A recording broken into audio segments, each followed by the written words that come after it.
football's a massive business now, isn't it? There's so much money in it. I saw that probably in my career when I was probably about 24, 25. The games suddenly started to change. There was more money coming into it. And you could see when I first started, players and fans were quite close together. Like when I was at Blackpool in Ninian Park when we first started, you could go into one of the bars after and you could mix with the fans and stuff. And then slowly the players became more distant from the fans, didn't they? And I think that's where it is now. It's a business, and the players are up here on whatever they're earning, and mega stars, and the fans are down here where it used to be a lot closer. He wanted it all plays into it, doesn't it? He wanted to recreate the Wimbledon, that team spirit, the unity together where everyone was fighting the same sort of cause. Sometimes he went a bit over the top. Tell me. But we had some good times. Another great guy that I'm still in touch with, Steve Borley.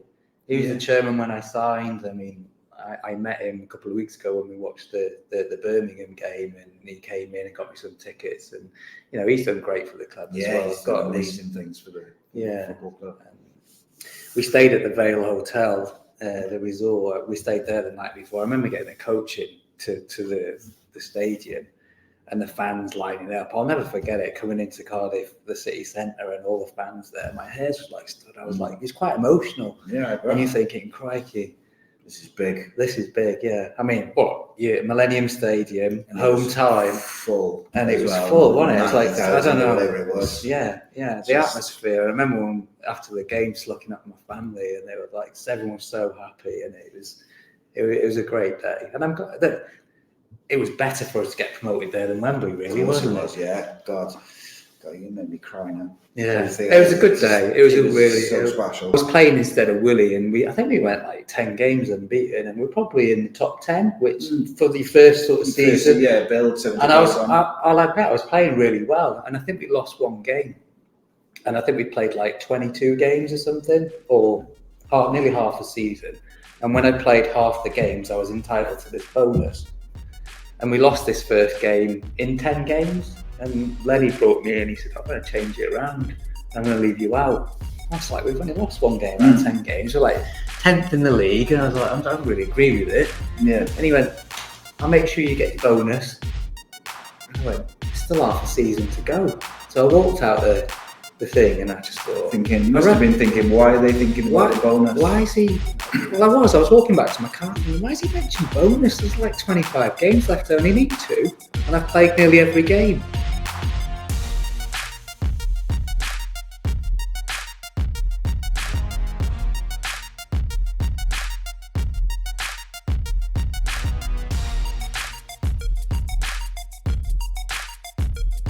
Yes, guys, I'm Si. Welcome to A's Podcast Nation, and we're here at a new venue, the Premier Inn in Cardiff. Big thanks to them for hosting us, and it's another episode of Podcast A Pint, where I sit down, have a little drink with my guest, and we talk about life, football, their careers, whatever it may be.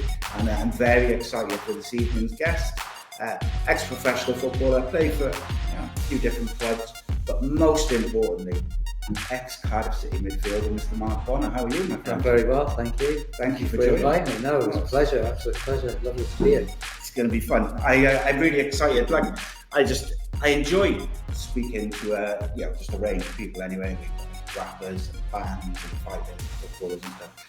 But there's always something special for me as a Cardiff City fan to sit down and kind of chat to the players, particularly when it's players like yourself who I watched in my sort of teens and 20s and stuff, where it's just they're like the years that you remember the most, because you're sort of going with your friends. And I guess as a footballer, you probably missed out on some of those things because you're absolutely concentrating on football. Well, I went straight into football as a young kid at sort of 13, 14, like most players do. So you miss all them teenage years of going out with your mates and having a beer and stuff and parties and that. But it's the sacrifices you make, I guess, and I think sometimes that gets forgotten, particularly with like young footballers and stuff these days. Like, they get a lot of criticism, especially with social media and stuff like that. And I think often, I just think, do you know what? They're human beings. A lot of them are young, and they've sacrificed a lot. They don't go out with their mates, and they're not doing all the things that a normal teenagers and early 20s do. And I think sometimes that gets forgotten. Social media wasn't a thing for you, was it, when you were playing, really? No, it was a few years ago. No. I think the players now with social media, I'd hate to do it nowadays, because they're just, wherever they go, whatever they do, they're scrutinised on. Camera phones everywhere as well. Yeah, they can't do anything, can they? No, and I think it's a big thing. Like I say all the time, like even if in my sort of teens and 20s, if social media was around, I would have caused myself, especially as a younger teenager, I would have caused myself all sorts of problems, because obviously as a teenager, you tend to blurt things out and say what's on your mind without really considering the consequences of it. Yeah, once you've said it or done it, you can't take it back, can you? It's out there forever and a day, isn't it? So, yeah. I mean, social media for kids in general nowadays, it must be really tough on. Yes, just a whole different set of problems for pressure on everything, not just like young footballers, but like kids in general. It just, everything's scrutinised and put out there, isn't it, for everybody to see? And it's stressful for parents as well, I think. Yeah, it's hard to just worried all the time. It's hard to manage them. Are they getting bullied online or anything? Who's contacted them? And you just don't know. Many devices, isn't like tablets and Xboxes and the rest of it. It's just everything's at their fingertips. And I do think quite a lot. I look back at my childhood and how much fun I had, and going out and kind of, particularly like summer holidays, go out at 9 o'clock in the morning and just literally play football all day until it got dark, and my parents would have to come, get inside for your tea sort of thing.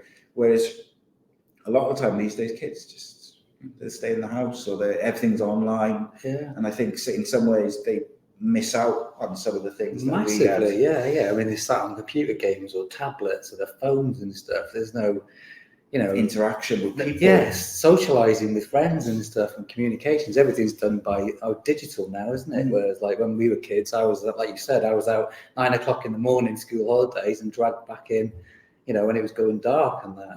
And nowadays, but do you think as well, like when we were younger, without the internet and without devices and phones and that sort of stuff, do you think like you develop your people skills more, and you develop how to speak to people, how to speak to adults and stuff like that? I feel like as technology has progressed, kids, or the younger generations in some cases, they are losing that ability to speak to strangers, and also knowing not how to behave, but in certain situations or certain conversations, you maybe have to speak a bit differently or behave a bit differently, a bit more formal. I feel like social media is causing issues with that. Yeah, it's 100%, because when you're speaking to somebody, you can, if you're with them, you can tell whether they're upset, whether they're down, whether they're happy. If you're like communicating by social media, how do you know if that person's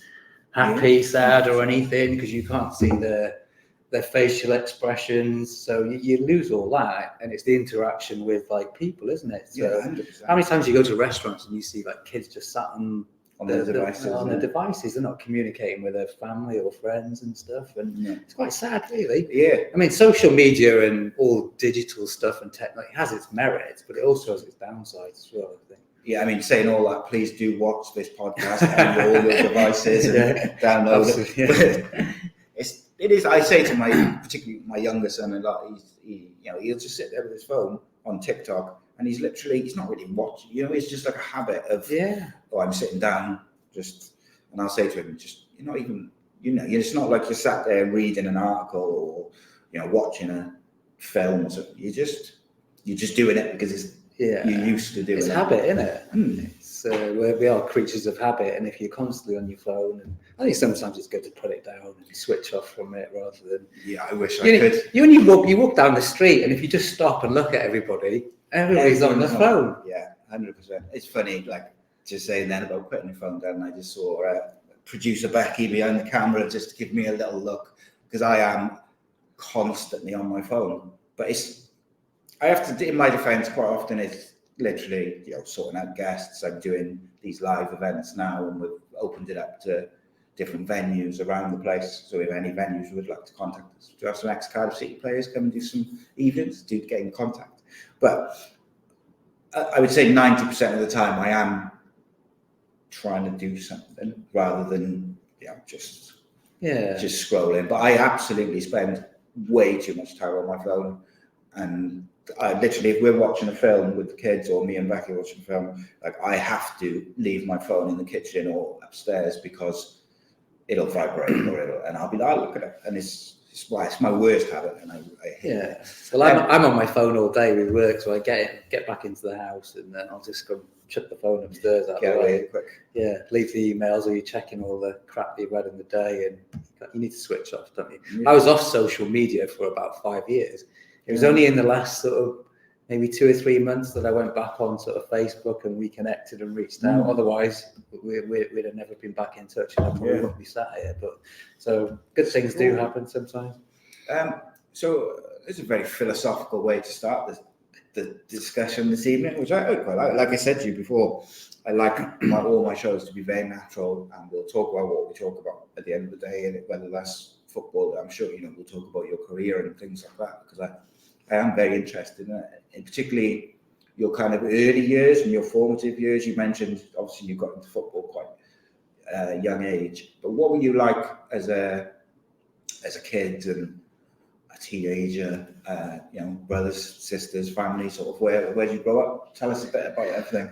I was born in Ormskirk, Okay, so my geography is awful. Lancashire. Okay, Yeah. So I was born and brought up there. I've got a younger sister that's a couple of years younger than me. Mum and dad sort of working class. My dad was a builder. I always loved football. I wasn't massively academic at school. I loved football, and that's what I lived and breathed. I was a bit of a late developer in football. I didn't really get into the clubs. I stayed with my village team till I was probably about 13, and we used to get hammered every week. They were my mates, and I didn't really want to leave them. And then I was getting sort of scouted by some better sort of local teams. You didn't want to leave your friends. Yeah, I didn't want to leave my mates. And even though we were getting beat 8 or 9-0 every week, I enjoyed being with them, and I was sort of quite loyal to them. And in the end, I just thought, my dad said, listen, if you want to progress, you need to be playing at better teams. And that's when I did. And the team that I played for, Exton Villa, we had a few good players that played for Everton and Blackburn. And so there's a lot of scouts. And then they got picked up by Blackpool. And I was only with Blackpool maybe a year, and they offered me like an apprenticeship. And in them days, it was the old sort of YTS, £29.50 a week. And then second year, you got an extra £5. And we used to do all the kits and the mopping. And whose boots do you clean? Oh, God. I think maybe, I can't remember, to be honest. A long time ago. We had some good players at Blackpool. Alan Wright, that went on to play for Villa, and Trevor Sinclair was like in the year above me and stuff. So we had some decent players. It's interesting you said about wanting to stay with your friends, because my youngest son is very much in that position. He dropped out of the academy system during COVID because of my health, and then he hasn't got back into it, but he has sort of had some people getting in contact and stuff. But he wants to stay with his friends, and the team which he was with kind of split off and went into it. But they kind of ended up splitting a big squad into two teams, and the players who maybe were lesser rated were kind of put to one side, and as they end up doing. But he really liked the coach who had gone with the sort of lesser players, and he asked to go with them to help them, and that was his words. And they ended up the first season, I think they finished third from bottom in the lowest league. But then last year they got promotion, and he got, I think, Player of the Year or something like that, or one of the awards. And then this year they've gone up 2 leagues because of the way the system has been rejigged, and they're kind of at the moment mid-table with a couple of games in hand. Tomorrow they've got a big derby against that team, which they split. They were 2 leagues apart, and now they're in the same league. But again, he's kind of said he wants to stay with them this year. He wants to try and get them promoted again, and then in the summer he's going to kind of do his trials and whatnot. How old is he? 15 in a couple of weeks. Right, okay. So he's kind of the right age. He's the right age. But the academy system has changed, obviously, since when myself and you were young.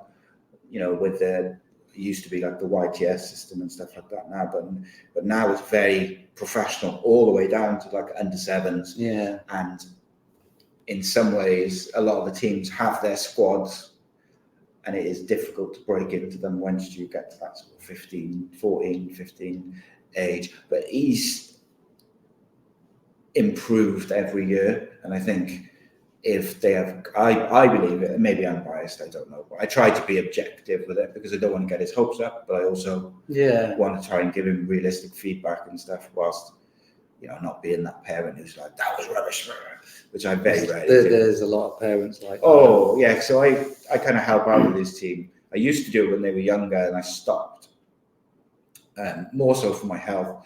But one of the most frustrating things I found was collecting subs and stuff. It really frustrated me because it would be like, these, it's got to be paid, and you don't make me come and ask you for it, sort of thing. Just come and pay.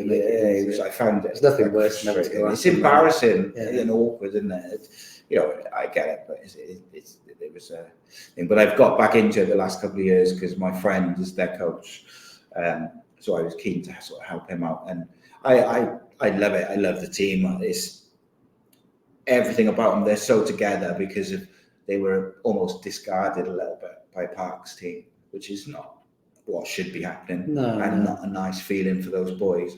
Obviously, my son chose to stay with them as well, so he's got like that big affinity with the group, and to progress the way they have is amazing. And they've got this togetherness that I've not seen. Like, I've got two older boys, and the oldest one played. He played academy, a goalkeeper, and Parks. He was never in a team with the team spirit that the team has got. I think it makes a difference. You've got like a bond and a fight together. It can get you through this. You see like teams even in the professional, if they might have the best players in the world, but if they've got that team spirit and togetherness, it can take you a long way. And if kids have got that between them, see him through. Good luck to him. Hopefully we win tomorrow. Yeah, hopefully. Let me know how they get on. I know, it's exciting. I can't wait. Look, playing sport is obviously good for kids, and I think. What were you interested in other sports, or was it just football for you? No, I played. I think you'll find with a lot of like professional footballers, they tend to play most sports. I think if you've got good hand-to-eye coordination, you tend to play a lot. So I played cricket. Yeah, good. Yeah, Lancashire. No, I wasn't quite there. No. Table tennis, was very good at table tennis. Good at play tennis, badminton, swimming. I did a bit of everything, and then you have to narrow it down. You can only really do your football. Yeah, once you get to that teenage year, especially once you get the YTS. Yeah, never played rugby though. I don't think I'm really built for that game. They could probably pick me up and carry me down the wing, couldn't they? Certain players. I was always like a quite aggressive teenager, like really grumpy, and they always used to try and force me to play rugby, and I just wasn't interested at all. And I think they did get one game out of me, but it was like very begrudgingly. Yeah. But I was good at playing cricket for Glamorgan for a bit when I was batter or bowler. I was a wicket keeper. Was you? Yeah, I was pretty good as well. Unfortunately, as I've been sort of told later, or in my adult years, by a couple of people who were involved in the system at the time, they sort of said I would have played for Wales, but I had two incredible wicket keepers in front of me. One of them went on and played, regularly for Glamorgan, and the other one did quite sort of play to a certain level, but it was just a bit unfortunate. But I was all right. I loved playing cricket. I played men's cricket from probably about 11 or 12. They sort of playing, and it was interesting. But obviously, since my accident, no cricket, no football, no nothing. But I think I do miss the team spirit in changing rooms. And, I think the bar that's the one thing since I finished playing that you miss the banter, the camaraderie in the dressing room. But if you put a group of guys together, you could never replicate that anywhere. Yeah, I mean, you probably get it in like warehouse with all the boys in there and stuff like that. But you're coming out of a team where the banter can be quite cutting. You take it into everyday life now, and people will go, "Oh shit!" Yeah, do you know what I mean? So, it's always funny when you see like a group of mates or a group of blokes when they kind of all meet up in a pub or for beers, and they haven't seen each other for ages, and they're all kind of taking the piss out of each other, and it can be, like you say, quite cutting. And if you're like not in that group of friends, Yeah. you'll be like, oh, That's like, a bit rough, that. yeah, Right? It's but just what you get used to, it's isn't an it? affection thing, I think, as well, isn't it? Yeah. So, sort of 13, 14 was when you started to make that progression in football. I think I developed more from 13 to 15, and I was playing with better players in that particular team. And then I think we were playing a cup game on the Fylde coast, and the Blackpool scouts were there, and they spotted me, invited me to a trial, and then I just ended up joining the schoolboy system, and a year later they offered me apprenticeships. It was quite quick, really, because some of the guys had been in the schoolboys since 11 or 12, so I was really lucky. It's interesting that, like, obviously these days they've got rid of all the kind of jobs that they do, isn't it? You know, like cleaning the boots and the stands and all that. I think it's a real shame that they've got rid of it. I understand maybe certain aspects of it needed to go with the times, but I think the actual responsibility of doing those things for the teenagers and really young apprentices, I think is a vital part of your growing up, and I think should still be in place. Yeah, I think in some fashion. It keeps you grounded. I mean, we Especially had to the amount of money they get. Yeah, we had to pack the kit for a first team game, and if you don't get it right, you know, so there's a responsibility, and you know, you got to make sure the boots are clean. I mean, to certain nowadays, I think that the players have got it really lucky. I mean, I go to the Vale gym and I look at the training ground there, and I think, oh my God, it's like bowling green pitches. And I remember training opposite Ninian Park on the dog pitch one day, or Sophia Gardens, and you think, crikey, these guys have got it really. They've got some really good facilities now. And, we played a friendly up in Lamrumney in the new complex on Wednesday, just gone. Yeah, and the facilities it's just incredible. That they've sent us a video of the game, and it's incredible facilities that they have, and it's only going to develop those players.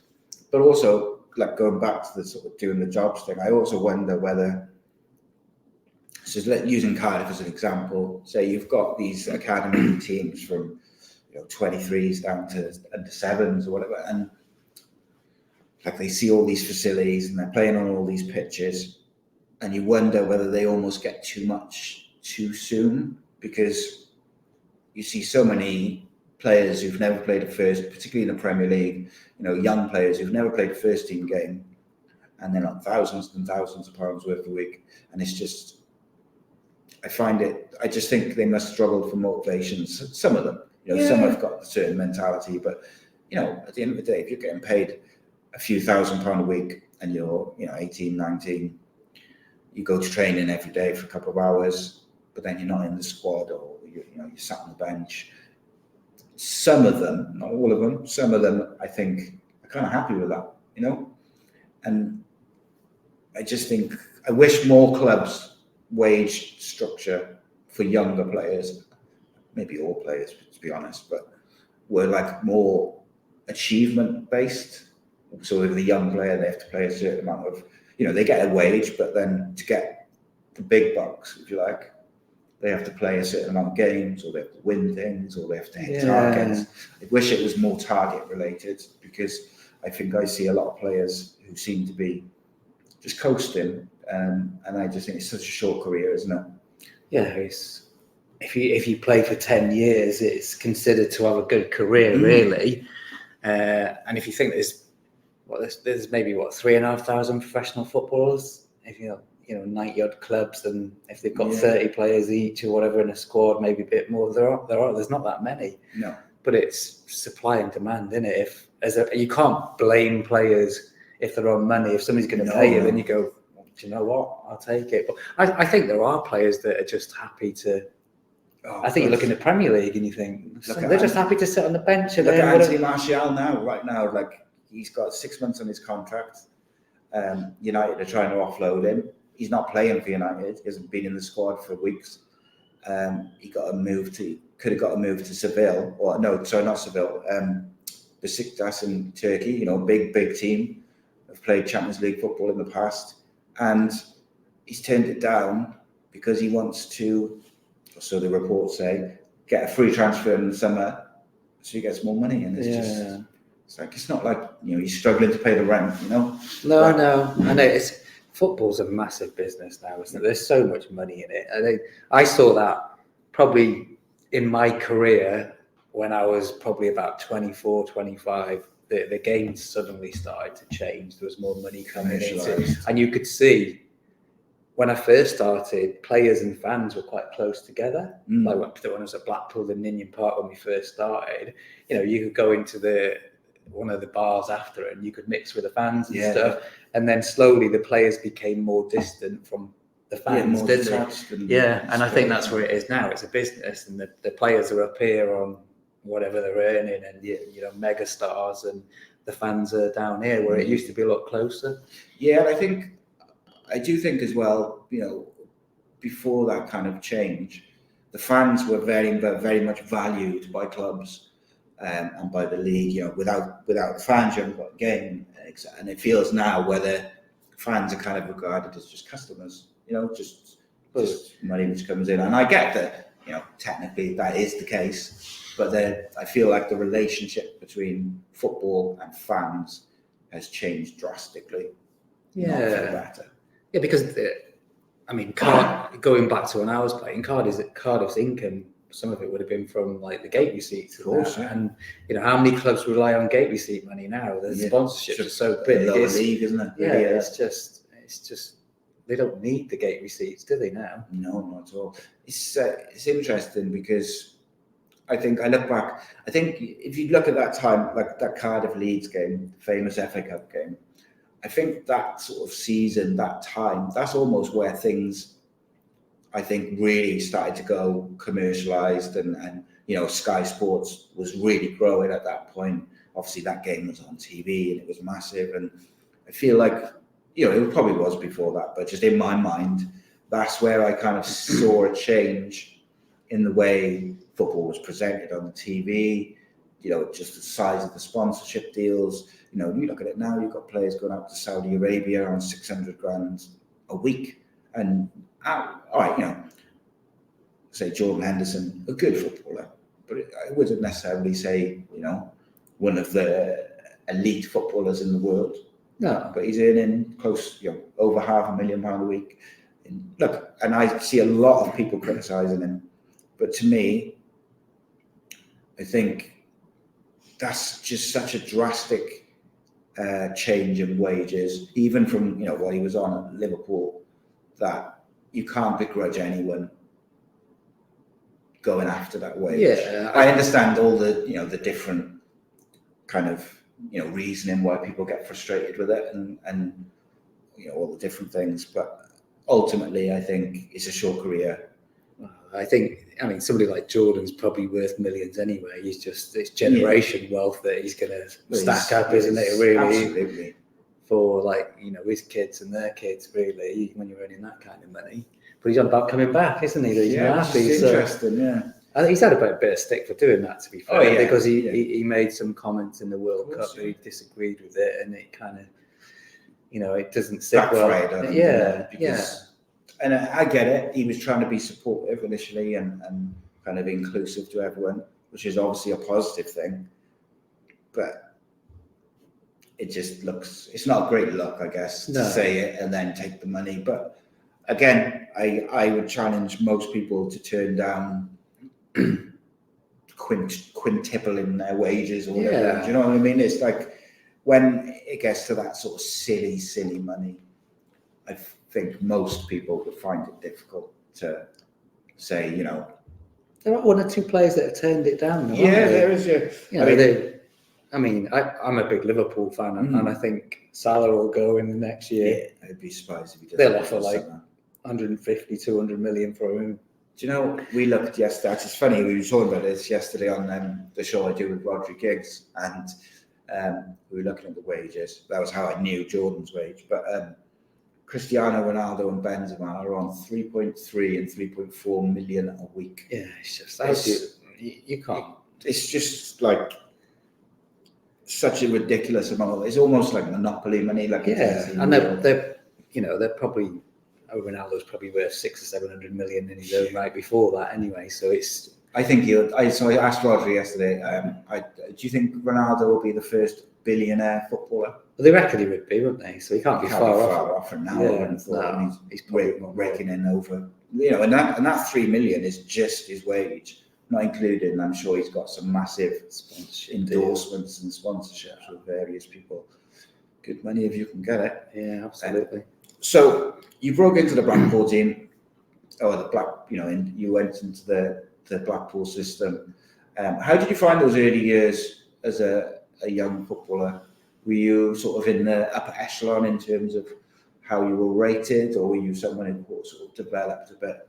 I was a late developer, and then when I went into my apprenticeship, I was like, so I left home and I went to Blackpool and I lived in a guest house. How old had you been then? I'd have literally 16? Well, yeah, I just turned 16, so I was 15 when I first started, and I turned 16 in June. It's a big thing to move. Yeah, I loved it. Yeah, I mean, my parents only lived maybe 45 minutes away, so it wasn't. I wasn't moving from one end of the UK to the other. My 16-year-old's leaving in March, so it's a bit of a sore subject. Yeah, I absolutely loved it. Honestly, I was in a guest house. This couple looked after us and fed us and stuff, and we had a blast. But it was great, and I was really lucky. I did well, and I ended up becoming the captain after about 12 months of my youth team, and I was doing well. And I was included in first team squads in my first year, and I ended up making my debut as a second year apprentice. And I played about 10, 12 games in squads and stuff, and they got promoted that year. So that must have been really cool experience as a young kid to be around the promotion squad. And it was fab. And I was like a boy. I was only 17, and you're playing with like fully grown men. And I remember Billy Ayres was the manager in them days who persuaded me to come down to Cardiff. He was like a second father figure for me. And the boys would go to the Lake District when there was no game, and this 70-year-old little boy would be up there with all the men, taking around the nightclubs and everything. So I had a blast. Yeah, I bet. So no, it was good fun. It was. So I used to get my £29.50 and paid on a Friday, and then you'd be straight down the arcades on the machines, and you'd be skint within an hour. Yes, I think that's the story of all teenagers. So I had to get back in the first team to have a bit of bonus and get some appearance money to get. I literally had that conversation with my 16-year-old son this morning about blowing his wages in the first day that he gets them. Yeah, it's funny. I think all kids are the same. Yeah, it's like new, isn't it? Just getting that money in weekly. So, how did your career develop at Blackpool from there then? Well, like I said, I made my debut at quite a young age. So I played a handful of games when I was 17, more when I was 18. I had my first full season when I was 19. I played 40-odd games, full season in every game. I think I scored about 8 goals from midfield. I was attracting quite a bit of attention from bigger clubs and stuff like that. So I was really settling in. And then sadly, the club got promoted when I was 18, and then they struggled in the division they were in when I was 19, and they got rid of Billy. They sacked him, but they knew I was quite close to him, so they persuaded me to sign a new 3-year contract, and then they sacked him after I signed it. Yeah. Which would have, if I'd have known, it would have, you just thought twice. I would have thought twice about it, because there were other clubs interested. But I stayed, and I ended up staying till I was like 24. So I really enjoyed it there. And then I only left because I was ready for a new challenge. I had some great managers there. We had like Sam Allardyce came in. Do you know Sam Allardyce? He's got this reputation of being, a bit of almost like a dinosaur manager who plays long ball football and stuff. But actually, he's one of the most innovative British managers of the last probably 20, 30 years, in my opinion. Like, he brought in things at Bolton, like sports science and technology and things. But he came to Blackpool. It would have been, so I was 20, so it would have been 1994, and he came in as manager around that, so give or take a year. And he was such a forward-thinking manager. He'd done a lot of coaching out in America. So when he came to us, we had sports psychologists, nutrition this, all this, and this was unheard of in them days. And we had to eat within a certain period after the games. We were on all these protein shakes. No other club was doing it then, and he was miles ahead of everybody else. And you mentioned it at Bolton, but he did it at Blackpool way before then. It's interesting. I think he doesn't get the credit he deserves in terms of some of the things that he brought in. Some of the players he brought in at Bolton as well was unbelievable. He just knew how to win games. If he didn't have the best players, he played to a system. I mean, we were in the lower leagues then, and he was like, right, you can play however you want in the last third, but we're not messing about at the back, because our centre-halves, and they weren't good enough to play out then, so we just minimised the risk of losing the ball at the back, get it into the other half, and then you can play and do what you want. Get some crosses in, because chances are we'd have all these percentages, crosses create goals, and he was really way ahead of everybody else on that. And we had a German psychologist come in, and we spend an hour with each one, and we're thinking, what's all this about? And we'd have all like smiley faces in the chain, all positive signs and that. And he'd go through you how, as a player, so strikers were more risk averse and defenders weren't, and he tried to expand. So as a midfielder, if you were quite a safe midfielder, because I was a bit of a steady Eddie and work hard, so they're trying to expand my risk where I'd maybe pass, not be so worried about losing the ball and making a killer pass and stuff. And it was great, but he was by far in front of everybody else at that time. It's fascinating, isn't it? Because I think a lot of the times these days, particularly, like a manager will come in and people will say, "Oh, this manager, he plays this way in this formation."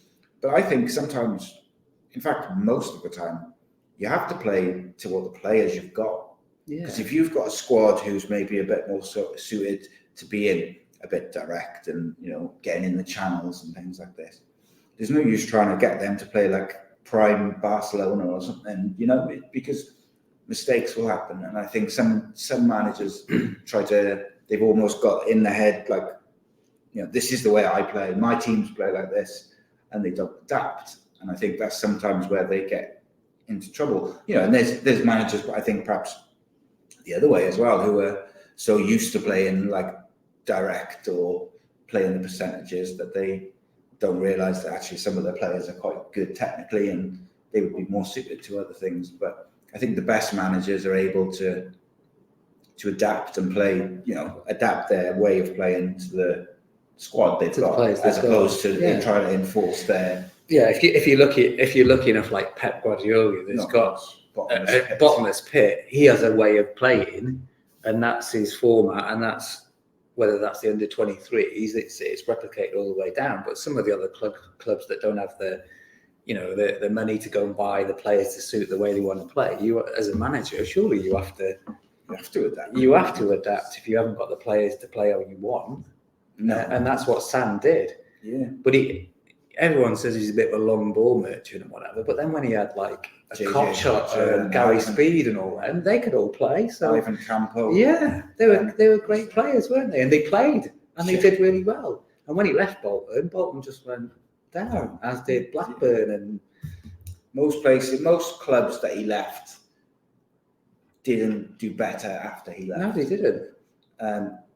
Djorkaeff he signed as well, didn't he? Yeah. He had some unbelievable players. I know some of them might have been coming to the end of their careers, but still real world class players. Yeah, it was fascinating. He had a knack of just picking a couple of players that were people thought their careers were over, and there was another 2 or 3 years left in him, and he'd get them on free transfers as well, didn't he? Well, when as a player, then obviously, like you said, like sports science and psychologists and stuff like that was unheard of, really. How did the players react to that? Were they a bit reluctant to psychologists and things like that? It was new when a lot of the players. It wasn't so bad for me because I was younger, and you want to embrace new things when you're young. But if some of the older players that were probably in the late 20s, early 30s, and they're quite set in their ways, and they're thinking, do you know what I mean? We're used to getting like fish and chips on the bus on the way home and having a couple of cans of Stella or whatever on the way back. So it was a bit of a trying to educate them and change them, teach an old dog that, you said earlier, habits are difficult to break. Yeah, can you imagine trying to get Norman Whiteside and Brian Robson out of the pub? They'd never do it, would they? No. So that's how the game's changed and evolved over the years, and even more so now. Because because the players they've got chefs and whatever, and you know, nutritionists, and they've their days are made up of kind of different things, and like strength and conditioning and stuff like that. And even the young players, I know, like the academy system, a lot of them, they have like strength and conditioning and nutritionists and things like this, even in the academy system. So it's certainly something which has evolved within the game. Yeah, I mean, I tried to think how many staff they've got at clubs now, because I remember when I was at Cardiff, we had like Frank Burrows, Billy Eyre, we had a Jimmy Goodfellow used to be the physio, and then you'd maybe have a coach below. That was kind of it. And then just the sort of admin staff and whatever. And then there's a youth team like coach, and that was it. And now they've probably got a dozen coaches in there, and conditioning and physios and doctors, and it's just changed completely. It's evolved, doesn't it? And I think, look, the sports science and that side of things, I think is a great addition to football. I think that has been only good for the footballers are athletes now, aren't they? Like, you look at them and they're just barely an ounce of body fat on them, and they're just fast and strong. The game's much quicker, isn't it? When you look about, like, if you watch like clips from 20 years ago, it looks slow. But now you watch laboured. With so you left Blackpool. How did you end up coming to South Wales and Cardiff? How did that sort of come about? Was that because of Billy Ayres? Yeah. I'd signed a contract, and my contract ran out, and it was just when the Bosman ruling came in, and my contract finished. The club, Blackpool, was trying to get me to sign a new contract, and I'd been there since I was like 15, so I'd been there nearly 10 years, and I was just ready for something different, a challenge. I wanted to move out the area and taste somewhere different. So Billy rang me and said, why don't you come to Cardiff? And then Cardiff were I think they were in a lower division. Division 2. He said, listen, it's a really big club. It's a sleeping giant. Come down, have a look. It's a great city. So I came down, my mum and dad took me down and came and had a look round. Went to Ninian Park, and really nice pitch and everything. I was like, it's a big hump in the middle. Yeah, I love Ninian Park. It's just a great place to play. So, and Billy said, what do you think? And I went, he said, we're gonna get out of this division. We're gonna bring a few more players in. We'll get promoted. Met Frank, and Frank was like, Billy speaks highly of you, and I've seen some clips of you, and we're bringing in a few other players, and you name names. Okay, go on then, we'll do it. So I just signed, and that was it. How did you find the area in terms of away from football, like living in Cardiff and living in Wales for the first time? Yeah, I enjoyed it. I'm not really a home bird, so I tend to settle fairly easy wherever I go. I'm fairly laid back. So I ended up staying in a clubhouse around the corner from the stadium, and there was like Dave Penny, was the guy up front, Savage, the striker, and a few other players in there. So it was good banter, and we soon settled in. And then after a few weeks, I found somewhere to rent on the bay. So I rented a little flat on the bay. And then, we started training and what have you. The season got going, and I bought a house on just outside Cowbridge, and I absolutely loved it there. It's just far enough away from the city not to be right in it. And I'm still back there now, so I love the area, and it's a great place to live. I mean, Cardiff's a great city. You've got a really nice coastline. You can go up into the Brecon Beacons. It's got everything really. Yeah. So I've always, it's kind of home. Never left. It's kind of home, yeah. So in terms of playing for Cardiff, obviously you came in, we were in the lower divisions, and I'm sure at that point some of the crowds were not always massive at Ninian Park as they were. They would fluctuate. What was it like playing at Ninian Park? I liked it. The atmosphere was good. You always felt the fans were quite close to the pitch, and particularly when you're doing well, there's no more passionate fans than the Cardiff City fans, is there? I mean, some of the best games I've ever played in have been there. And I've been lucky enough to play at some really big stadiums, but the atmosphere doesn't compare to, Ninian Park against Leeds United. It's like, is that your favourite games you've been? It's got to be the best, the most volatile atmosphere I've ever played in. And I'm sure I think I read a quote from Rio Ferdinand that he said, somebody asked him whether he was worrying about going to a Turkish ground. And he said, "Well, no, I've played at Ninian Park." And do you know what? It was brutal. The most intense atmosphere ever. It was buzzing for the players. Yeah, it was good. Hey, don't get me wrong. If we weren't doing well, they were the first to boo at half time, and you could say that's football, isn't it? The fans pay the money. If they're upset and frustrated with how you play in, they're entitled to, vent their frustration and let you know.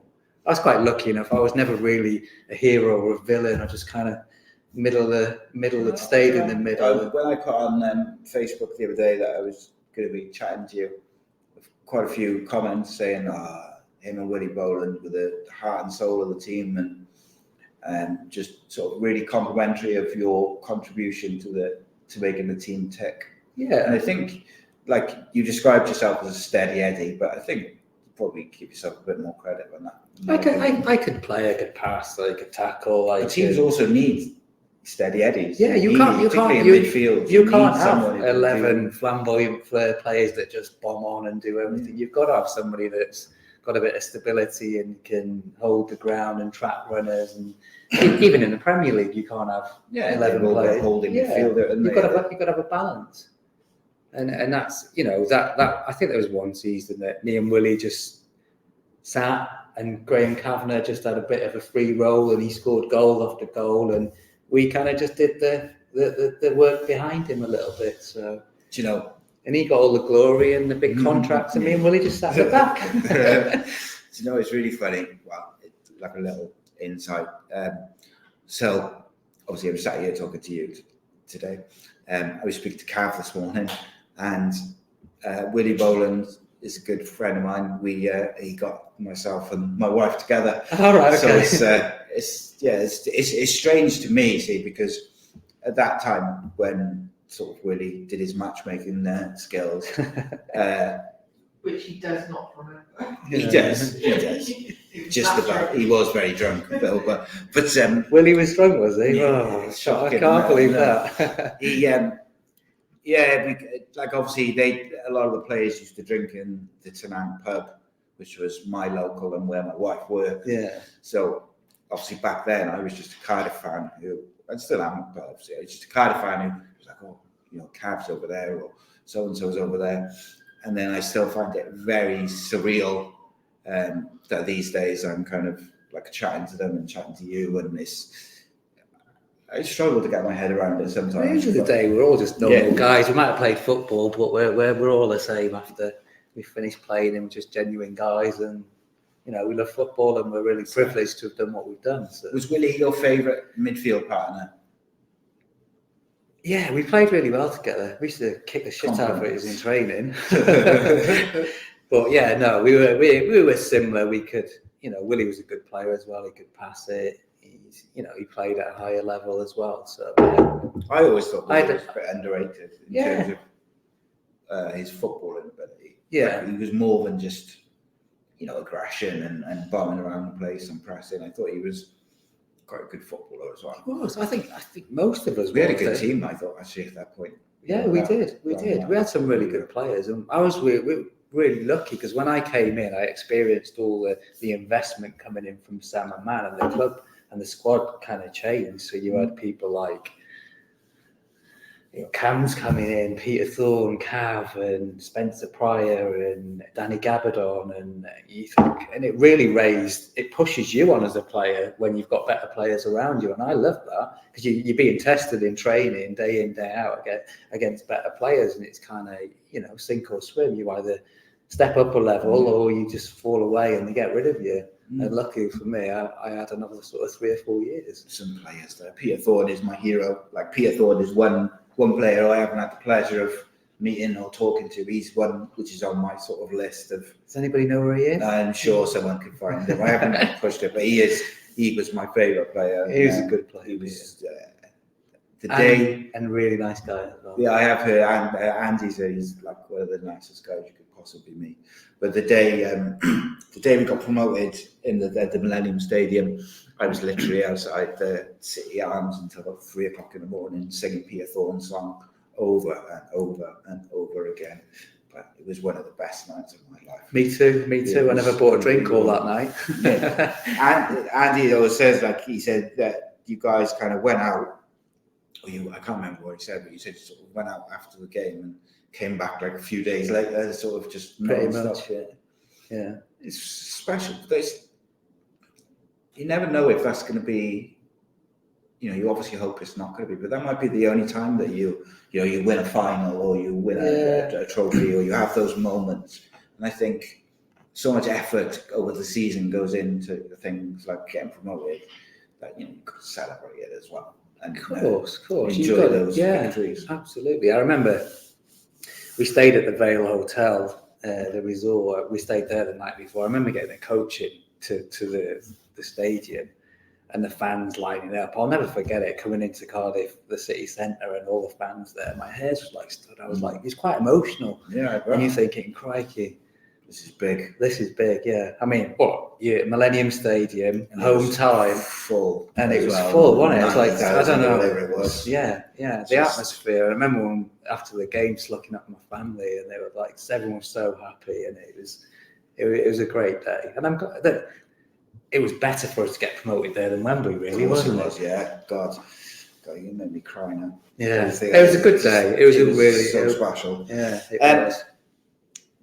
Who's the best player that you've ever played with? I mean, there's some really great players at Cardiff, like we've mentioned one or two already. I was 17 when I was at Blackpool, and they signed Kevin Sheedy.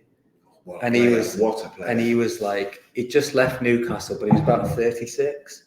But obviously, being an Everton star and Republic of Ireland and everything. And I played alongside him just for like maybe 10 games. Even at that age, his left foot was like a wand, and his communication, he was a great player. But he was coming towards the end of his career, and I was at the beginning. But he was a great player. Okay. Who was the best player you played against?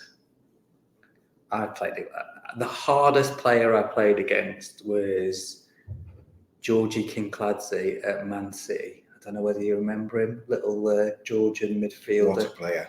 He was a bit like David Silva, left foot, jinky, low centre.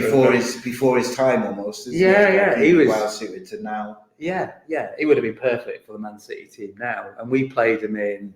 Nigel Worthington was manager at Blackpool, and we played him in the cup, the Coca-Cola Cup, and he went, I want you to man mark him out of the game. And like he was ripping up the leagues then. And so I said, all right, I'll man mark him. Around. Yeah. And I did it. I got man of the match. There you go. But he was a bloody hard player to play against because he was like twisty and turny. I played against like Giggs as well in the youth team games and Beckhams and stuff, but they weren't the players. They were like youth team players. They weren't the players they went on to be. Yeah, Nicky Butt and stuff like that. Who else?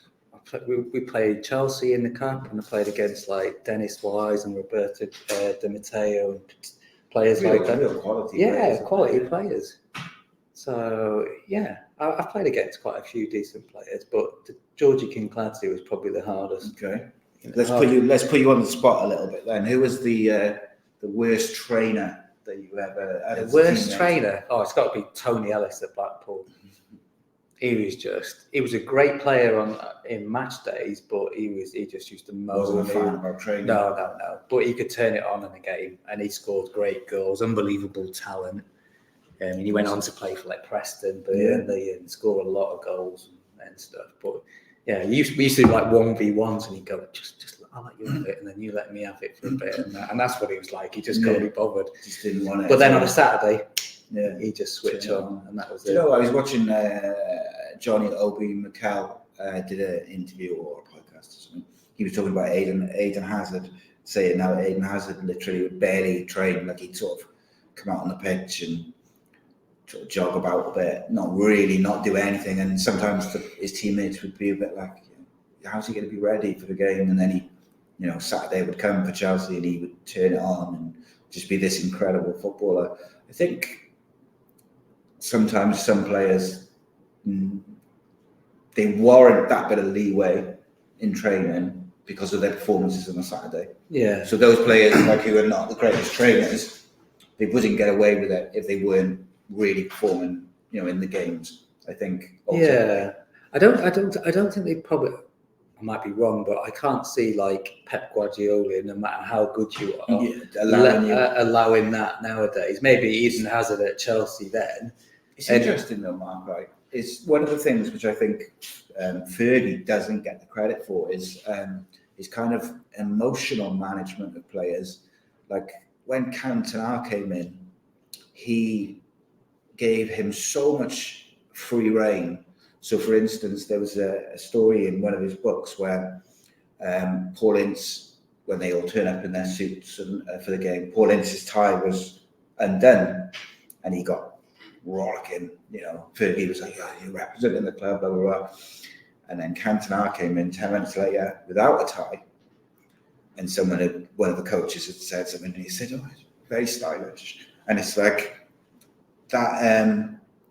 knowing how to manage different personalities, I guess, because all players are different. People are different, aren't they? Yeah. I think you've got some players you need to put your arm around them. Some players need to kick up the backside, and you've got to work out what type of characters they are, and that makes a good manager, doesn't it? Really.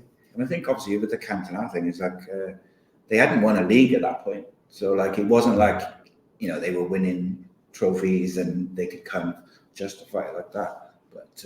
It's interesting. Who was your favourite manager you played under? Would that be Billy Ayres? Billy was got to be one of my favourite. I love playing under Sam because when he first came, I was only slight. I was only like 5'9", about 10.5 stone wet through, and he liked big players. And he's like, get in the gym, do some weights, bulk up. You're not big enough. And he hammered me for 6 months, and I was like, I've had enough of this. And then he went and he put me in the team. He went, now you're ready. And I played really well for like 2 seasons under him. He really knew how to manage me and build me up a little bit and toughen me up a little bit. So he was good. Lenny Lawrence, great coach. Yeah, Andy speaks really highly of him. Really, he got really. A job the other day. Yeah, back in management, 76 years old. I know, yeah. He was a really good football coach. And then I had like Nigel Worthington, Gary Megson, and I had some good football people. Yeah. But probably Sam and Billy Ayres had the biggest impact on me. Frank was great as well. But I mean, Frank was only there sort of 18 months, really, wasn't he? Yeah, he left, and he. Do you think Billy Ayres had the most influence on your career?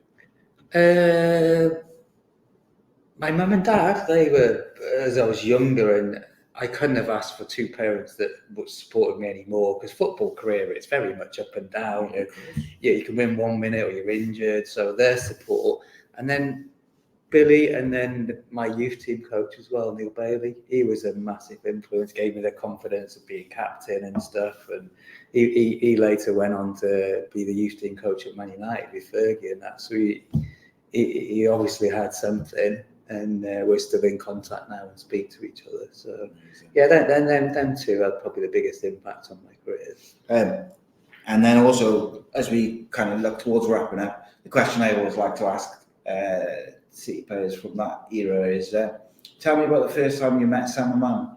Sam Amman, oh crikey. Everyone's got a different story of when they I first just met remember him. the cones on the top of the cars and the crap and all the practical jokes and stuff like that. But he's a character, he was. Yeah. He was really good to me. I remember playing in one game and breaking my ankle, and my contract was up 6 months later or something, and he rang me and said, listen, this was on a Saturday night. He rang up and he said, do you know what, you've done really well, don't worry about your contract, we're going to sort it out, get yourself fit and get back in the team.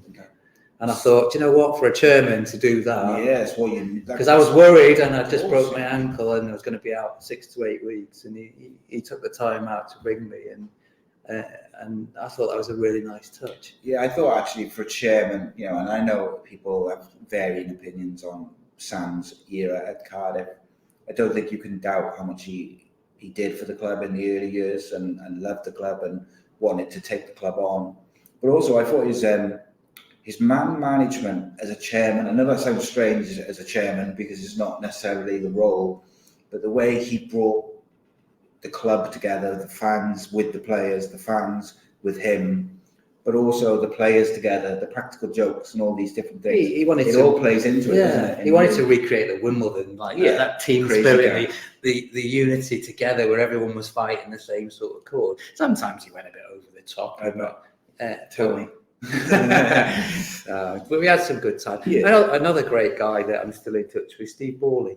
He was the chairman when I signed. I mean, I met him a couple of weeks ago when we watched the Birmingham game, and he came in and got me some tickets. And he's done great for the club as well. He's got amazing things for the football club, and still doing it. He's absolutely. I think he's someone who I look at, and I think that's a man who has dedicated his life to Cardiff City, really. I think sometimes on message boards, which I don't frequent anymore, but social media message boards, you see people being critical here and there, and I just think, Jesus, the guy has literally dedicated his life to the football club. And he's put a lot of money in it at some stages and that, and he kept him afloat at some points, I'm sure.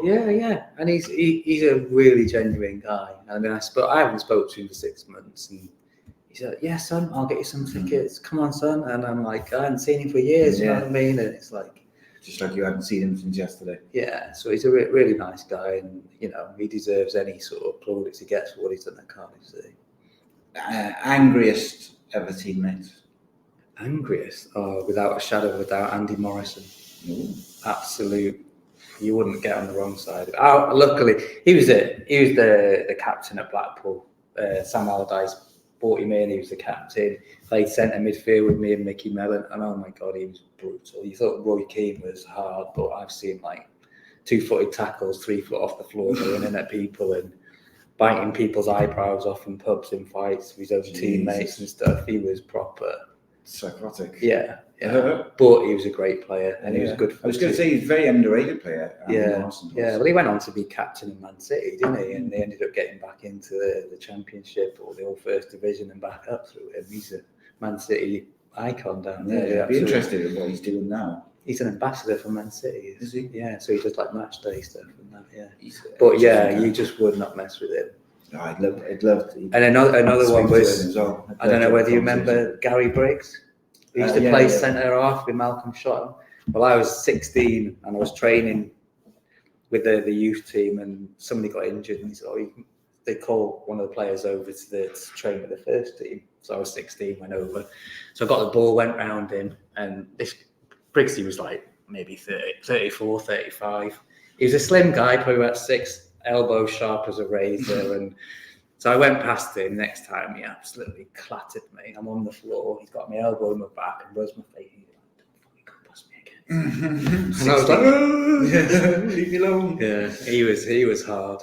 Yeah, and then you need those personalities, don't you? Yeah, I don't know whether the clubs have still got them personalities, or I think it probably in a different way, maybe. They've still got those personalities within the squads, but I don't think they'd get away with some of the stuff that they did in training and in games. I think perhaps. Yeah, well, I mentioned Tony Ellis that played for Blackpool, and he's just turned it on it. But Tony was at Preston and Briggsy was at Blackpool, and obviously centre half, centre forward. Tony Ellis was the star man for Preston. I'm watching the game as a kid, and all of a sudden, there's not many cameras at the games then, and all of a sudden, you just look and think you see Tony Ellis lying on his back, and the ball's up there, and he ran across Imelda and knocked him out, and that was it. He got stretchered off, and you think, I remember making my debut at West Brom away, and I was in the reserves at 16, and Don Goodman. You could tackle from behind then. So I had the ball, and he just took out the back of me and everything, and it was carry on. And you're nowadays, you can't even tackle from the side or do anything, can you? So there were some hard players in them days. I think tackling's kind of gone out of the game. Yeah, it's a shame, isn't it? Funny enough, in the game that the boys team played on Saturday, I was big centre half. It was his first game in 4 months. He was a bit nervous because he'd been injured, and he made this great tackle. They played against a year above as well. So it was a bit intimidating for him in some ways. And then it was sort of down the left-hand side of the box. And he slid in, completely got the ball, kicked the ball, went out for a corner. And then the boys kind of momentum took him over him. And the ref gave a penalty. And I was just it really deflated me because I thought it was such a good tackle. Yeah. Really, really well timed, everything which you did expect from a good slide tackle, and just deflated me a little bit. Yeah, even in them days, if you mistimed a tackle, you'll get a yellow card. They'd be like, just get a few before you got the yellow, wouldn't you? yeah, nowadays it's just yellow card if you touch somebody. I find that frustrating in today's game. I must admit. Yeah, but they paint themselves into a corner as well with it, don't they? By giving a yellow card for like the first foul or the first tackle, and then of course the players sort of, if he accidentally fouls someone or bumps into someone, he's already on a yellow, and they've got to sort of give him a second yellow, and it's I used to love watching the games between like Keane and Vieira. I think that's what makes football, isn't it? The rivalries and the like, you need that aggression and the passion. Because fans love that. That's what ignites the crowd, isn't it? A good tackle. It just gives everybody a lift, and you don't see that as much now. So the individual battles are as important, and also I think as enjoyable as the team battle. Like, you know, seeing, I don't know, like Ronaldo versus Ashley Cole was always really intense, because they, you know, they were both at the very top of their games, and they're battling it out, who can get the better of each other. And I do feel like the lack of, or the way tackling has gone kind of takes that out a little bit, because defenders are kind of restricted in what they can do, you know, because they can't just, you know, the first 5 minutes they used to be, well, let them know you're there. Yeah, give them a good dig, they're going in for tackles with their hands behind the back now. Yeah, and you think it's just they want to get a handball. It's just it's just, I find it crazy. Yeah. So just to finish off, I'm going to ask you 2 questions. So the first question I'm going to ask you is, I want you to name the 11 best players you've played with. So basically like a team of players you've played with. So, but while you think about sort of that, I'm going to ask you to multitask, and I'm going to say, no, me neither. I'm going to just ask you, what's the craziest thing you've ever seen on a football pitch? Craziest thing? Or the weirdest thing, or the strangest thing, or the funny, you know, just like something odd. I've seen a player run off the pitch like Cantona and jump in the stand to confront a fan. It's always quite jarring, isn't it? Yeah. Like Eric Dyer did it, didn't he? Yeah. Andy Priest did it at Blackpool in a game, and you think, okay, you'd never get away with it nowadays. But I've seen stuff. What's the reaction from the players when that happens, or when, you know, like sometimes you see a fan like Jack Grealish took a dig, didn't he, a couple of seasons ago when he played for Villa? Like, it always seems like all players from both sides become very protective over, you know, the player that's been targeted. Yeah. I think sadly then that was probably something racially. It was a lot of it about the 70s, 80s, and even the early 90s. I think there was a little bit about.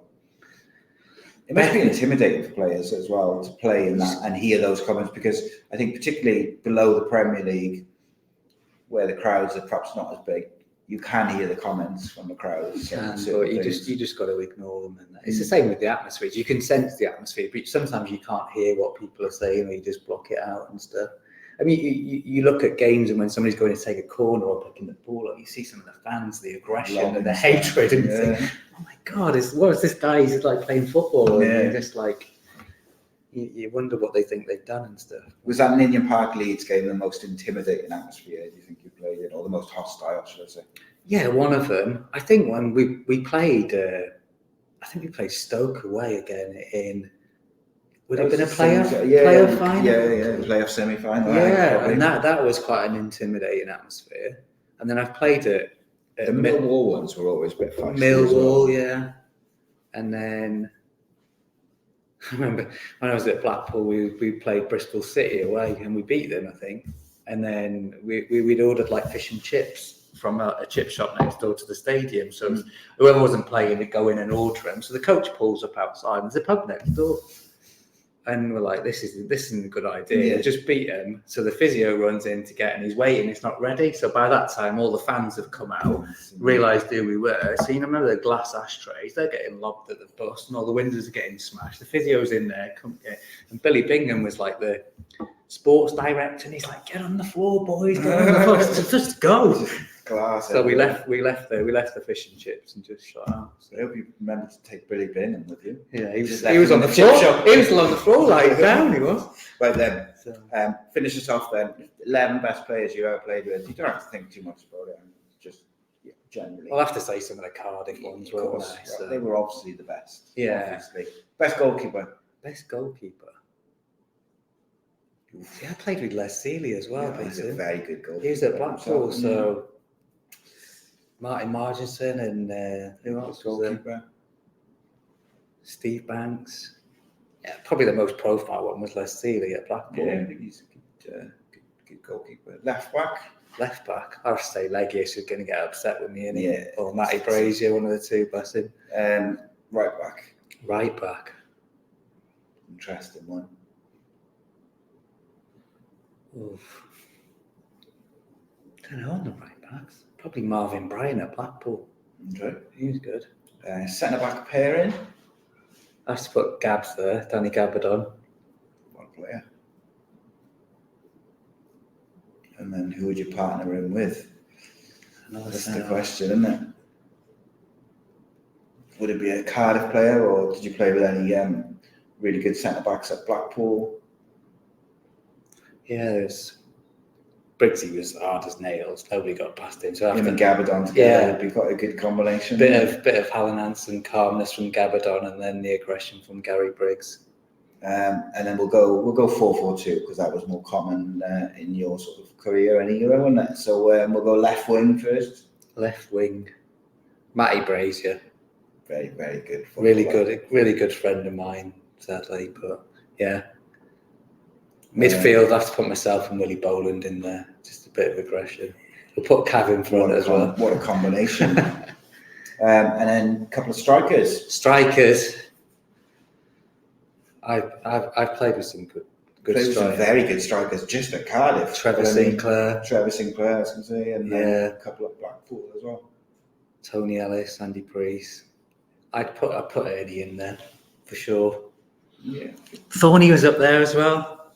Thorny. Yeah. You've got to give Cam more a mention, I suppose. Oh yeah, isn't it? Cams. There's Well, too there's gotta mention there's it, too don't many, you? isn't there? Get upset when he. Yeah. No, yeah. All the team that we had at Cardiff was a great team. Yeah, There was of some course. really talented. It was a talented squad, to be fair. They had a couple of good youngsters as well, didn't they? At that time, sort of on the fringes, and there was just a kind of a feel-good mentality at the club, I think. And again, some people probably won't like me for saying this, but like Sam Aman changed the mentality of the football club when he came in. He created a very much like a siege mentality, which shaped the football club for years to come. Yeah, and I think, love him or hate him, you can criticize some of the things he did and maybe some of the things that he left behind, but ultimately the football club was better off for having Sam Aman involved. Oh, absolutely. And you look about, we've missed players out like Jason Bowen and John Williams and Kevin Nugent and Jeff Eckhart and players like that. They were just like so many, isn't there? There's loads, isn't there? I mean, it was the team for all 6 years I was there it had different merits, and you could see it progressing while we were there. So the players that we've mentioned at the end are probably the ones that, when Sam had changed and the club had evolved and they'd spent more money and stuff. So.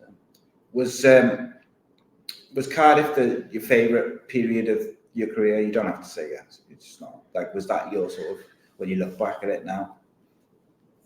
I loved it, and I fell out of love towards the end of it. Talk to me about that then. I was going to end it, but I'm interested in the last year was I fell out of love with the club, not the players and just the way it was handled. Okay. I think when every player knows at some point you come to the end, and they were going to another level, but it's just the way it was handled, really. I don't think it was necessarily. I mean, I've already voiced this in press and stuff when I left. I've never really spoke about it since, but it was, for me, it was more about money. Okay. Some of the reasons. Yeah. And it wasn't about money to me. Yeah. Because I had it's been well documented when I left that there was a clause in my contract. If I played a certain amount of games, I got quite a bit of money. And it was our first season in the Championship. And I was playing instead of Willie, and I think we went like 10 games unbeaten, and we're probably in the top 10, which for the first sort of season. Build 70. And I'll admit, I was playing really well, and I think we lost one game, and I think we played like 22 games or something, or nearly half a season. And when I played half the games, I was entitled to this bonus. And we lost this first game in 10 games, and Lenny brought me in. He said, "I'm going to change it around. I'm going to leave you out." I was like, "We've only lost one game out of 10 games. We're like 10th in the league." And I was like, I don't really agree with it. Yeah. And he went, "I'll make sure you get your bonus." And I went, "There's still half a season to go." So I walked out the thing, and I just thought... Must have been thinking, why are they thinking about the bonus? Why is he... Well, I was walking back to my car thinking, why has he mentioned bonus? There's like 25 games left. I only need 2. And I've played nearly every game. And I spoke to my dad and I said, this is what's really strange what happened. He went, "Do you know what, son?" He said, "You won't play again." Yeah. And I never played again after that. And they went through injuries and everything and just wouldn't play. No. And this was like around Christmas time.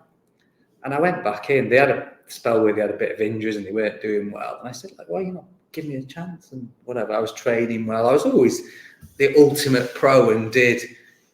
I'd fought my way back and I'd do everything. And I said, "Listen, if you don't want me, just let me go." And they wouldn't let me go. And I said, "Let me go on loan or do something." Yeah.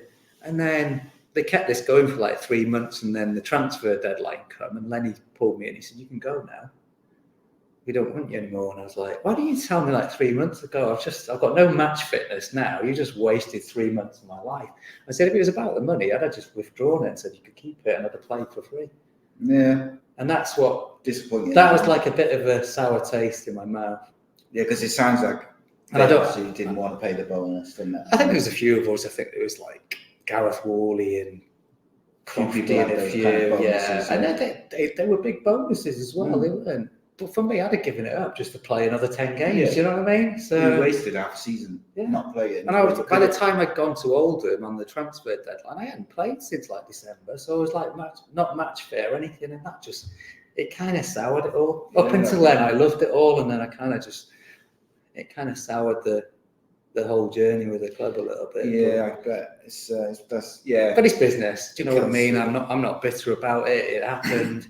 But yeah, I had a great career and I loved it. Sometimes you don't realise how lucky you are when you play and you moan and stuff like that. And probably players nowadays, they've no idea how lucky they are. But when they finish and they look back on their career, they go, "Shit, I was really lucky to do that." In the real world then, and after the career's over. Yeah.